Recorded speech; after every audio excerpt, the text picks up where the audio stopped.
friends, is Quinn her own it girl?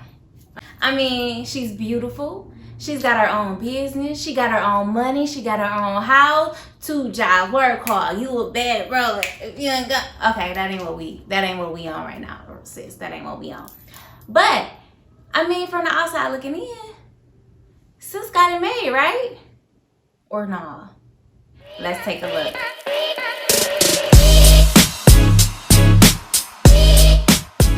What's the word, beautiful people? And welcome back to another episode of Decoding Self-Love, where we unpack the 5 keys of self-love in order for you to become your own it girl. I'm your host, Marita. Let's get it. And if you haven't hit that subscribe button yet, I want you to hit that subscribe button and make sure you go watch the first episode of this series so that you can be caught up. Alright, and then come back, okay? Let's get it. In episode 1, we discussed Camille's journey, and we determined that Camille is not her own it girl, but she is on a path to becoming her own it girl. So if you haven't watched the first episode, I highly recommend you watching that episode first and then come back and watch this one. Alright, so next up we have Quinn. Is Quinn her own it girl? For those of you who are new here, that's the question that we're going to be unpacking for these characters. Are they their own it girl? Are they confident in who they are?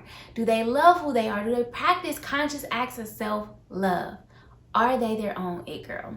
And so that's what we're gonna do for Quinn today, right? So let's go back to season 1 and let's unpack, or let's review the ways in which she self-sabotages in season 1. Because if we honest, yes, she got her own business, she got her own money, she got her own house, but let's be honest, sis has some serious issues. Number 1, sis was hella thirsty. And I ain't talking about the quench your thirst thirsty. I'm talking about thirsty for love, thirsty for somebody to see me, thirsty for someone to love me, thirsty for someone to like me. Sis was hella thirsty looking for love. I think it was either episode 1 or 2 where sis caught a train to Rhode Island from wherever she was at. I don't even know what distance that was, but just the fact that you went the distance for somebody that you don't even know, sis. Like in season 1, she was constantly searching for love. You had the dude that she caught the train to for Rhode Island. You had Sean the stripper, who seemed like a great guy for her, but she was trying to be on some she was trying to be on her whole shit. Which is cool, but like that's not her. She wanted love, like not to be a hoe, but I guess she felt like, well, my only option is to have fun, sleep around. But again, it's like she was just trying to find herself. Then you had the dude who had the pyramid scheme, the lobster dude. Like she was constantly trying to find love out of all of these men. She was just thirsty for love, and we find out why in season 2.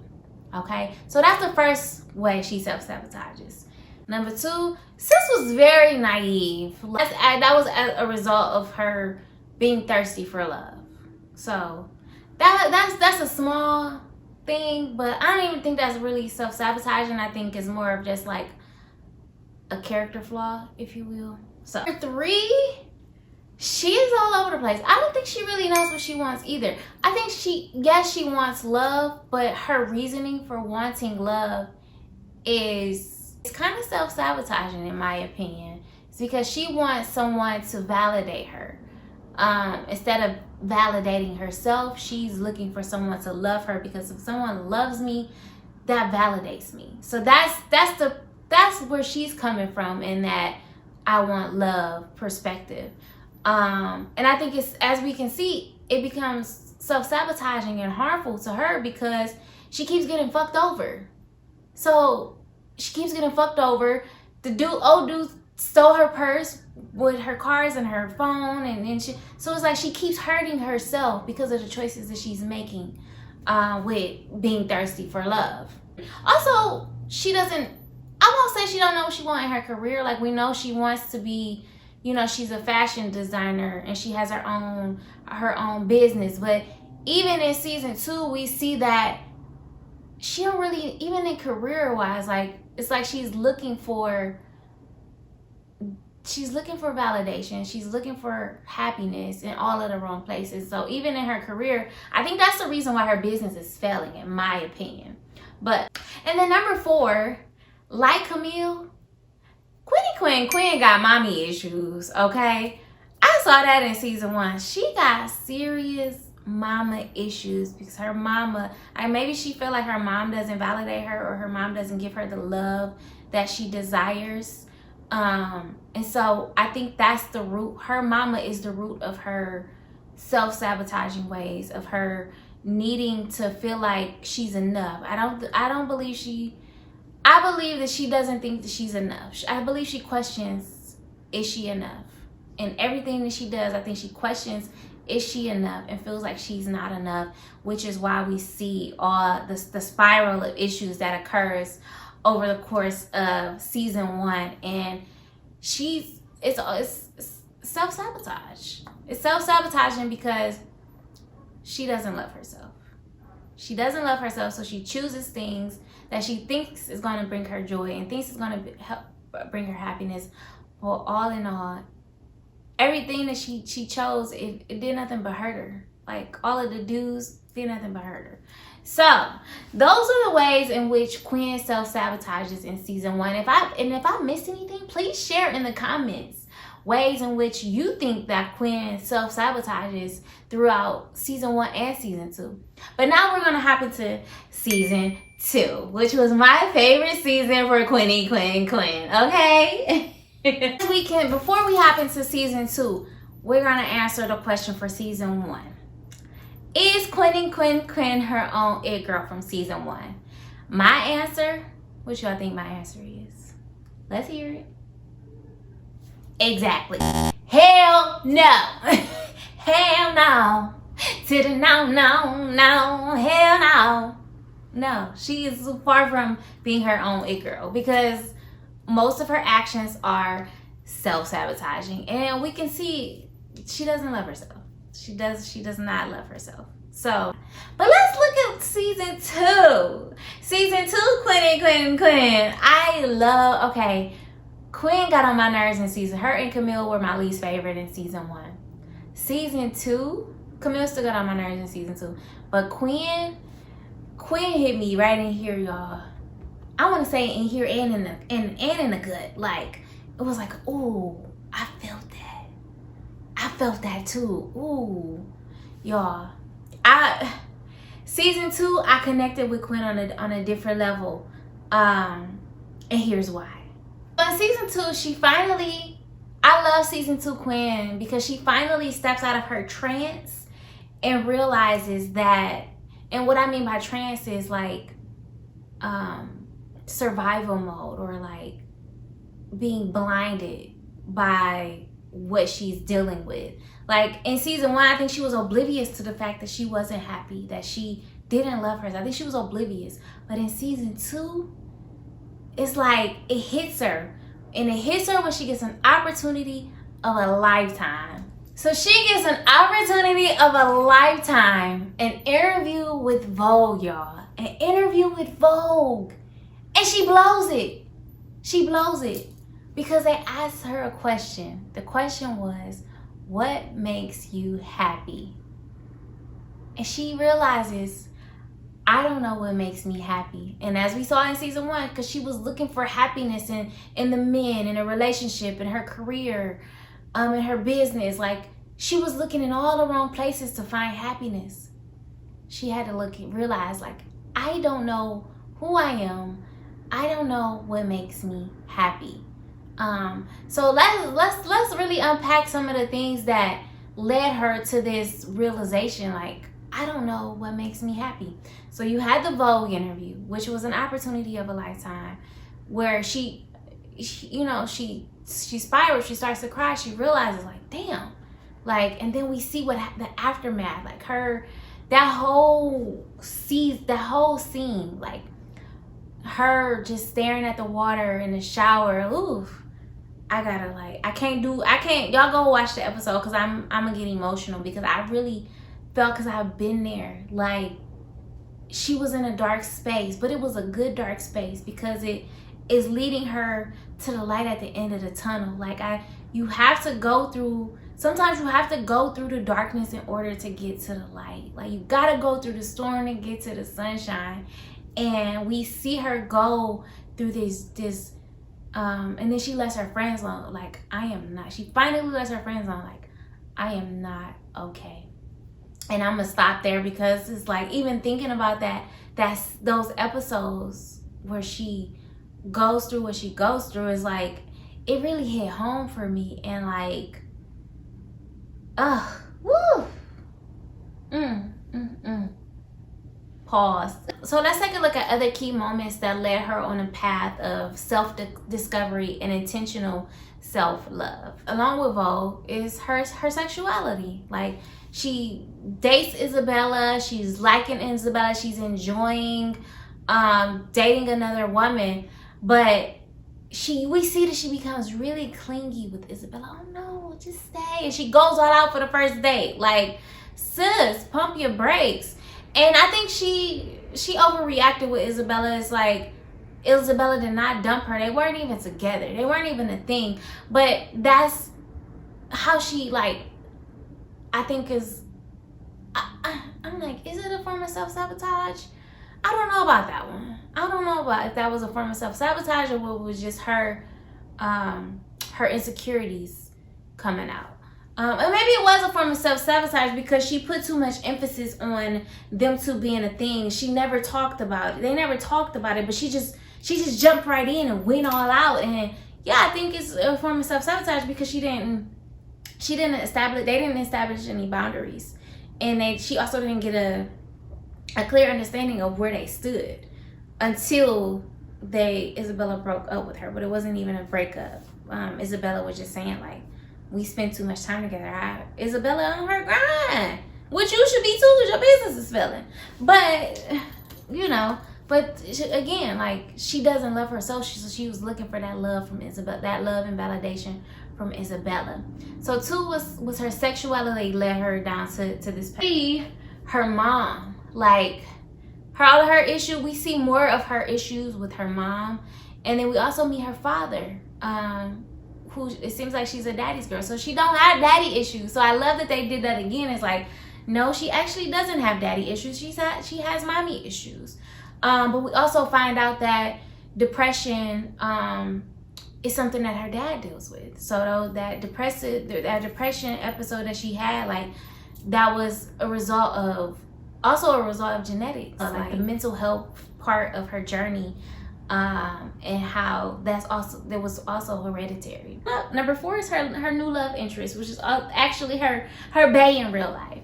And we see, like, she goes on this vacation with the girls and she sees him and they connect. They instantly connect. It's like she's always hopping right in because of that deep desire to feel loved and validated. But then I love this moment where she was like, where she realizes, like, I like anybody who likes me, or I'm happy with anybody liking me. Like, so I love that she had that conversation with him, and she took a step back for herself. Like, that was an it girl moment. That was an it girl moment because it was an act of self-love. She said, hey, I gotta figure me out first. Like, I gotta find me. I gotta find what makes me happy. I have to choose me. I have to spend time with me. She's deciding to date herself. Even though she wants to be married and build a family, and she's like, I gotta be okay with me first. And I love. That was an it girl moment. 5, her friendship with Angie. Like, she realizes, like, I'm afraid that if you get serious with this dude and y'all get serious, that you're gonna leave me. So she was afraid of rejection and being abandoned, probably, like, from her mama. That's another it girl moment. She acknowledges the issue that she had within herself, and she shares that with Angie. And I think that was a beautiful moment between them. That was an it girl moment. So those are the 5 things that leads Quinn onto this path of self-discovery and intentional self-love and becoming her own it girl. So Quinn is on a path of becoming her own it girl, and I'm so here for it. Like, she's on a path of self-discovery and self-love. Like, she is at the start of her self-love journey, y'all. And I'm so excited. She is becoming her own it girl. I'm so here for it. So as I mentioned before, characters from TV and film, they allow us to see ourselves, and they allow us to see life as it is. So if you saw yourself in Quinn in any way, or you related to her in any way in terms of like self-sabotaging habits, here are 3 things that you can begin applying in your life in order to join Quinn on that path of self-discovery and becoming your own it girl. Number 1, date yourself. We see at the end of season 2 that Quinn gets on the boat by herself. It was supposed to be a date night with old dude, but she's like, this is I forgot what she called it, but it's basically like, this is my time. I'm dating myself. I'm going on a path of self-discovery. So number 1, date yourself. Figure out who you are, what you love, what you don't love, like what you desire. Like, and you can date yourself by, yes, taking yourself out on dates, going places by yourself, go out to eat by yourself, go to the movies by yourself, go dancing by yourself, like just doing things by yourself, because in doing things by yourself, you actually get to know yourself. So when you're dating someone, like, y'all get to know, you dating another person, y'all ask questions to get to know each other. So it's the same thing with yourself. Ask yourself questions. Figure out what you like and what you don't like. Figure out the question that Quinn couldn't answer. What makes you happy? Figure out what makes you happy, and go out, live your life, explore, and enjoy your time with yourself. Like, that's the first thing. Number 2, prioritize therapy. That's probably going to be on my list for every strategy, for every character. Prioritize therapy, because therapy is it's a game changer. Therapy helps you to see you in a different light. It helps you to unpack your trauma. It helps you to unpack your own shit. And also most therapists gives you homework or strategies or things to do in order to help you grow and release and become. And it's like, yes, therapy, the work is done inside of your therapy session, but the work is done outside of therapy. What do you do with that information that you get from your therapist? What do you do? Do you do your homework assignments? Like, my therapist gives me homework assignments. Not in every session, but in some sessions she gives me assignments. And I actually do them. And that's how I've been able to heal and grow and become and to find myself and to love myself, is because I actually do the work outside of therapy. So don't just go to therapy, do the work too. Okay? And then the third thing, be still. Quinn was constantly hopping from the next person to the next thrill, to the next thrill, to the next thrill. We've all been there before. Trying to find love or running from self. So we've all been there before, and it's okay. But acknowledge it, that's what you're doing, and then be still. Learn how to be still. I think, Quinn, this is going to be a great time. I feel like that trip to, where did they go? Costa Rica? The trip to Costa Rica gave her time to get away from trying to build a business, trying to make money. It just gave her a change of scenery, but it also allowed her to be still. And then this boat ride that she's about to take, it's going to allow her to be still. Like, spending time with self, it allows you to be still, to hear from self, to hear from God, and like go inward, to come home to self. So be still. Stop hopping from thrill to thrill to thrill. Like, learn how to be still. Chill out for a bit. So that's it. Those 3 things. Like, be still, go to therapy, and date yourself. Like, those are my 3 tips and strategies.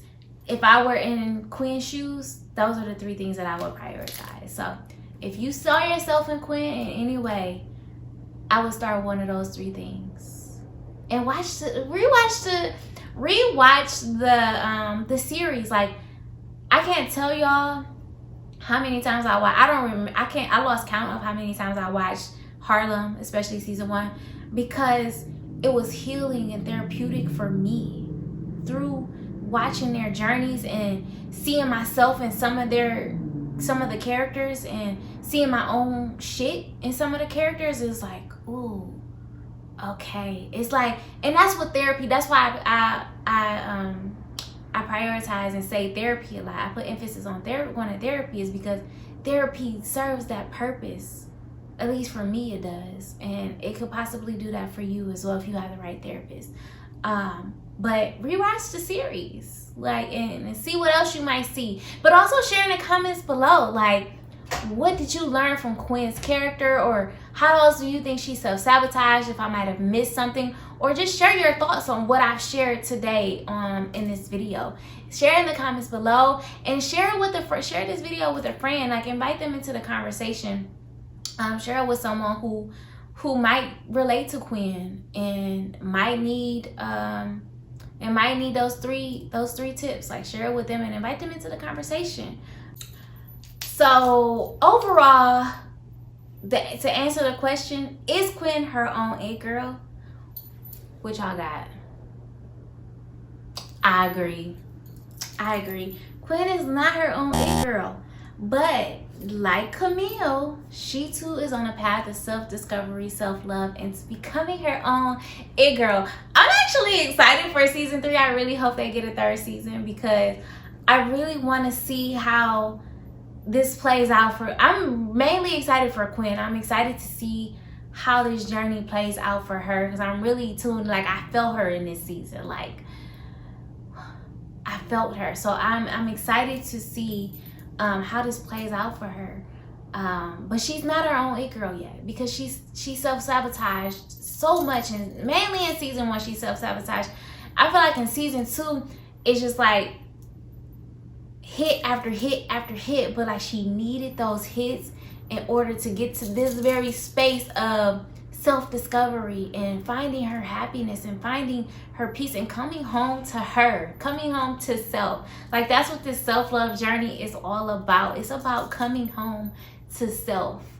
And it's such a freeing, almost got emotional there, but it's such a freeing moment. Like, not a moment, but it's such a freeing journey to come home to self, to heal, to see yourself, to see your own shit. Like, it hurts to see your own shit. It's ugly to see your own shit. It's hard to see your own shit and work through that shit. But it's a beautiful journey. Like, it's a beautiful journey to, like, if you really do the work, oh my gosh, what you gain from it. What you gain from it, oh my gosh. I don't even have words right now, but like, it's really a beautiful journey. And I think everyone, I was gonna say every woman, but I think everyone, him, her, they, like, everyone should go on a journey to come home to self, to come back home to self. Like, so if you haven't done so already, subscribe to the channel, because we just getting started, baby. We just getting started. Like, I'm so excited to decode self-love with y'all. I'm excited to be on this journey with y'all of becoming your own it girl, because as y'all become your own it girl, I'm becoming my own it girl as well. Like, I may be further than some and some may be further than me, but baby, we all on this journey together, okay? Like, it don't matter who further, who behind, or whatever, but like, as long as I'm on your screen, like, we in this together, okay? Okay. So go ahead and subscribe to the channel if you haven't done so already. Follow me on TikTok and Instagram at Marika's Catalog. And as always, I'm sending you love and light. Remember to live, laugh, love yourselves. Peace.